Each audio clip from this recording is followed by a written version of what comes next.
ये कहानी है एक 18 साल की लड़की की। मैं 18 साल की थी तब उस अंकल ने मेरी फ्रॉक उठाकर अपना मोटा केला मेरी चूह पे घुसा दिया और मैं दर्द से तड़प उठी। वो मेरे पड़ोसी थे, अक्सर घर आते रहते थे, शरीर से काफ़ी भारी भरकम थे और खाने पीने के शौकीन। घर में घुसते ही कुछ खाने की फरमाइश जरूर करते, कुछ खाने को ना भी मिले तो चाय तो जरूर ही पीते। घर में खासकर वो मेरी बुआ से जरूर बात करते, क्योंकि मेरे फूफा जी के गुजर चुके थे। बुआ अकेली थी, ऐसे में उन्हें मोरल सपोर्ट भी मिल जाता था। असल में उस शख्स की बातें इतनी अच्छी थी, बात करने का तरीका, कोई भी उस पर यकीन कर लेता था। इसी वजह से शायद बुआ को उनकी बातें अच्छी लगती थी। पर उसकी यही हरकतें परिवार में बुआ को छोड़ दूसरे को पसंद नहीं आता था। पर बुआ की वजह से कोई कुछ नहीं कह पाते थे। वो बुआ के ससुराल वालों की तरफ से दूर के रिश्तेदार लगते थे, इसलिए भी शायद ऐसा होता हो।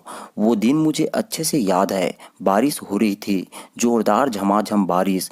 देख, मम्मी ने स्कूल जाने से मना कर दिया। अब बचपन में स्कूल न जाने के लिए मम्मी ही कह दे तो कौन खुश नहीं होगा, इसलिए मैं भी खुश हो गई। साथ साथ मेरे भाई भी बारिश में स्कूल नहीं गए। वैसे मेरा एक छोटा भाई था जो हमेशा मुझसे बड़ा बनने की कोशिश में लगा रहता, और दूसरा बड़ा भाई भी था। खैर, हमने बारिश के मौसम का लुत्फ उठाया और रूम में टेंट बनाकर खूब खेला। खेलते खेलते मैं सो गई और जब उठी तो दोपहर के 3 बजे रहे थे। बारिश तब तक रुक चुकी थी। मौका मिलते ही भाई भी घर से बाहर घूमने निकल गया। मम्मी सो चुकी थी। मौका देख मैं भी घर से बाहर निकल गई। मुझे लगा मेरा भाई और बाकी पड़ोस के बच्चे बाहर खेल रहे होंगे, लेकिन जब बाहर गई तो वहाँ कोई नहीं था। मैंने वो सारी जगह छान मारी जहाँ वो हो सकते थे, पर मेरे हाथ कुछ नहीं लगा। मैं उनका इंतजार करने लगी। बहुत देर तक कोई नहीं दिखा। बगल में एक बांस की करची पड़ी थी। मैंने उसे उठाया और गीली मिट्टी में कुछ कुछ ड्राइंग बनाने लगी। तभी पीछे से अचानक से भारी आवाज आई।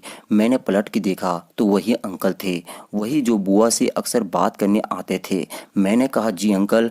उन्होंने पूछा, अरे तुम्हारी फौज कहाँ है, आज अकेली खेल रही हो? मैंने कहा, नहीं पता, बाकी लोग कहाँ चले गए? क्या आपने उन्हें देखा है? कहीं आपके घर की तरफ वाले मैदान में तो नहीं खेल रहे? लेकिन वहाँ तो मम्मी ने जाने से मना किया है। उन्होंने मेरी बातों का जवाब दिया, नहीं वो वहाँ नहीं है, पर मैं जानता हूँ वो कहाँ खेल रहे हैं। मैंने कहा, सच में आप जानते हो? वो कहा, हाँ। उस अंकल ने अपने गर्दन हिलाए और कहा, चलो मैं ले चलता हूँ। पर मैंने मना कर दिया। मेरे घर के बगल में एक दुकान थी। वो अंकल वहीं जाकर बैठ गए।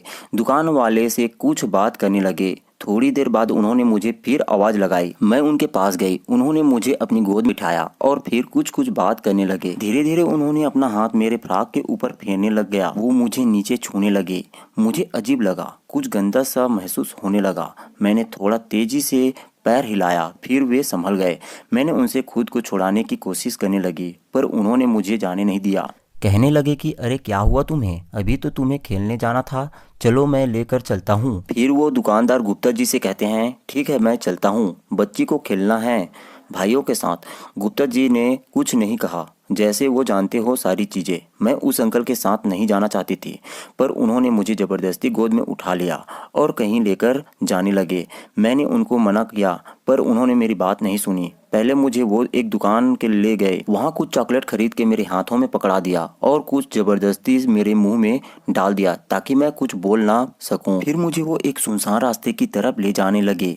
मुझे कुछ ठीक नहीं लग रहा था। मुझे कुछ कुछ समझ में आ रहा था, मेरे साथ कुछ बुरा होने वाला है। चलते चलते वो मुझे आम के बगीचे तक ले गए और वहाँ जबरदस्ती मुझे चूमने की कोशिश करने लगे।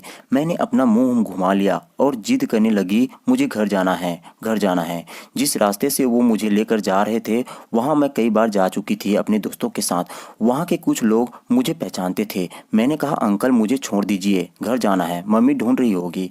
वो मुझे और अंदर की तरफ लेकर जाने लगा, मानो जैसे उस दिन उसने तय कर लिया था कि वो अपनी गंदी मनसब को पूरी करके रहेगा। उस उम्र में मुझे नहीं पता था कि हवस क्या चीज़ होती है, लेकिन उसकी आंखें को देखकर समझ गई थी कि ऐसी हरकतें करने वालों की नज़र कैसी होती है।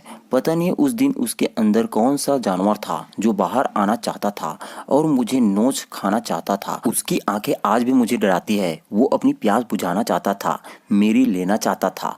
वो करने की जगह तलाशने लगा। मेरे मुंह में कपड़ा ठूंस दिया, मेरे शरीर को गंदी तरह छूने लगा। मेरी फ्रॉक उठाकर उसने मेरे प्राइवेट पार्ट पर जोर से काटा। मैं चिल्लाई, जोर से चीखी, पर आवाज बाहर नहीं गई। वो मेरे तक ही रह गई क्योंकि उसने मेरे मुंह में कपड़ा ठूंस दिया था। मेरे हाथ से उसने चॉकलेट छीना, फिर चॉकलेट को पॉकेट फाड़ा, मेरे प्राइवेट पार्ट पर लगाया और कुछ करने की कोशिश की। तब तक कोई बगीचे की तरफ उसे आता देखा था।